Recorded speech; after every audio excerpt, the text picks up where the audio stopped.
Good morning, student of class 10th, sorry, 9th. The 9th class 9,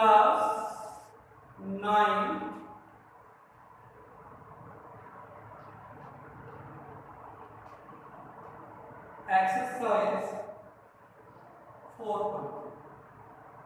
बेटा 7वां question हो गया, तो एक लास्ट क्वेश्चन इसका बचा था। एक संबंध दे रखा है फारेनहाइट किसी भी टेम्परेचर तापमान को मापने का, की होती है फारेनहाइट, सेल्सियस और केल्विन। तो ये एक संबंध दे दिया, फारेनहाइट और सेल्सियस में एक संबंध दे दिया।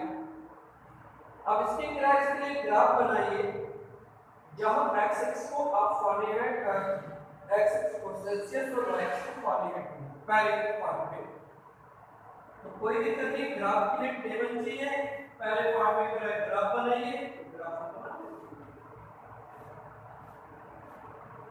ये है c और ये क्या है, c क्या होगा जीरो, f c का मान 5, 5 से 5 कट जाएगा, 32 प्लस 9 c का मान कितना लिखा 10, तो यहाँ पे 10 रखेंगे,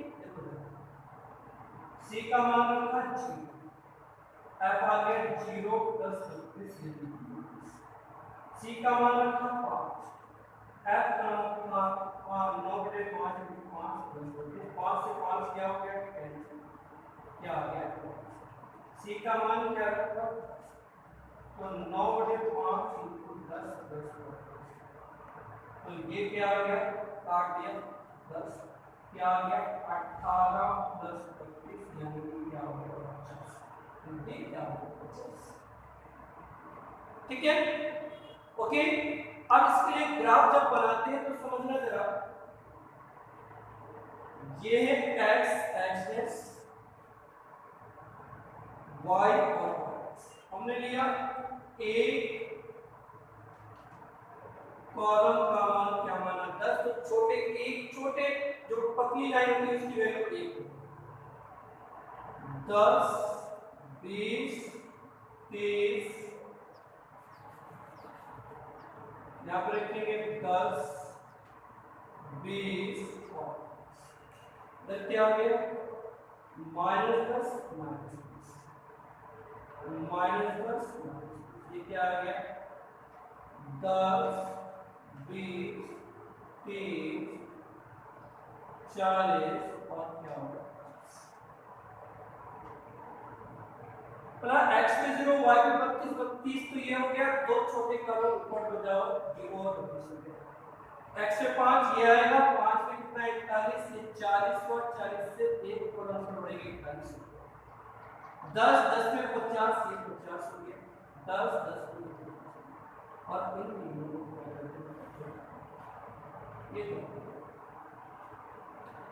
फिर फर्स्ट पार्ट कंप्लीट। अब बताइए तो फर्स्ट का सेकंड पार्ट की बात करें, समझ लीजिए फर्स्ट पार्ट का ग्राफ था, सेकंड पार्ट में ग्राफ का टेंपरेचर, यदि तापमान c का मान कितना हो 30, तो तेरा f का मान कितना होगा, तो 9 बटे 5 इंटू 30 प्लस 32, कैसे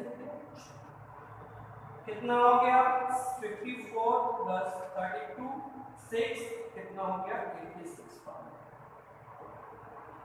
इसी तरह थर्ड पार्ट में क्या कह रहा था कि टेम्परेचर अगर f का मान कितना हो 95 फारेनहाइट, तो c का मान बताइए, तो f इक्वल टू क्या होता है 9 c प्लस 4, तो कोई बात नहीं, ये 95 32 को दो जगह -32 9/5 माइनस किया 3 आ गया, 9 - 3 कितना हो गया 6 इंटू 5 बाई क्या हो गया 9 7 और 7 5 35, ये कितना हो गया 35। बेटा इसी तरह फोर्थ पार्ट में आपको c की वैल्यू 0 रखना है, f निकालना है, f पे 0 रखना है, c निकालना है, ठीक है। फिफ्थ में क्या करना है, क्या दोनों सेम हो सकते हैं, तो f इक्वल टू c रख दो, आपके पास में दूसरी रिक्वायर्ड कंडीशन बन जाएगी, ठीक है। तो ये बाकी के पार्ट आपको बेटा करने हैं, ठीक है। तो ये अपनी 4.3 एक्सरसाइज का लास्ट क्वेश्चन का बेटा कंप्लीट हो गया। अब हम बात करते हैं जिससे लास्ट एक्सरसाइज आज अपने चैप्टर कंप्लीट हो जाएगा। लास्ट एक्सरसाइज से बात करेंगे 4.4 समझ लो।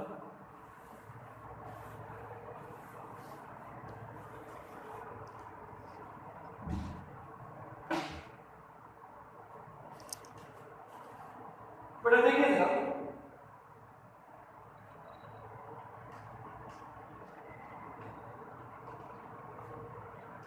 4.4 है।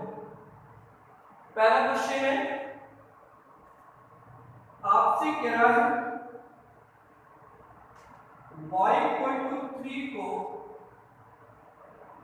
ज्यामितीय निरूपण कीजिए।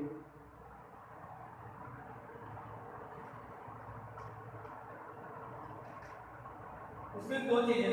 पहला क्या है, एक चर के रूप में, दूसरा क्या है, दो चरों के रूप में। ठीक है, अब एक चर के रूप में पहला पार्ट हम बात करेंगे इसमें, एक चर के रूप में, एक चर के, तो y बराबर कितना है 3, तो y कैसे होती है, इस तरह ऊर्ध्वाधर रेखा होती है, ये 0 ऊपर क्या होते हैं धनात्मक, फिर नीचे क्या होते हैं y बराबर 3 कहां पे, यहां पे सेट करें तो ये क्या आ गया y बराबर 3 एक चर के रूप में ये प्रदर्शित होता है। दूसरे बिंदु पे बात करते हैं तो ये कह रहा है दो चरों के रूप में, क्या कह रहा है, दो चरों के रूप में।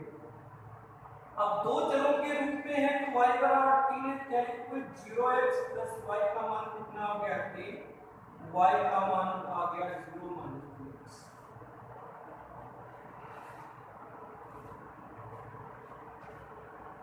ये x और x का मान क्या रहता है 0, y x का मान 1, y का मान 2, y का मान, ठीक है समझ।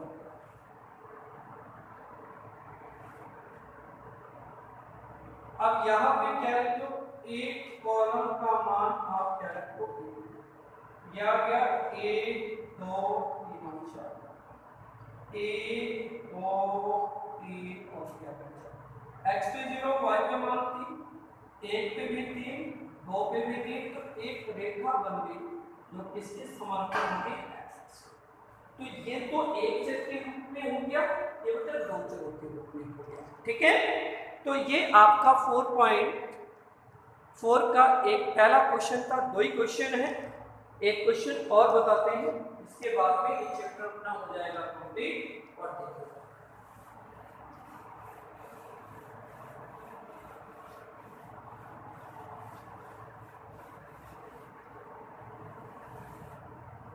ध्यान दीजिए, दूसरा है बेटा 2x प्लस 9 को 9 का बराबर 0 का ज्यामितीय निरूपण कीजिए। 2x प्लस 9 के बाद तो x का मान कितना हो गया -9/2। -9/2 का मतलब ऋणात्मक, तो देखो x होती है इसमें 36 रेखा, तो इधर ऋणात्मक -1 -2 -3 -4 और इधर +1 +2 +3 देखो -9/2 यानी 4 5 4.5, तो -4 और 5 के बीच में आएगा, ये क्या हो गया x बराबर -1/2, ये किसमें हो गया एक चर के रूप। ठीक है, अब दूसरा किस पे बात करें, दो चरों के रूप में।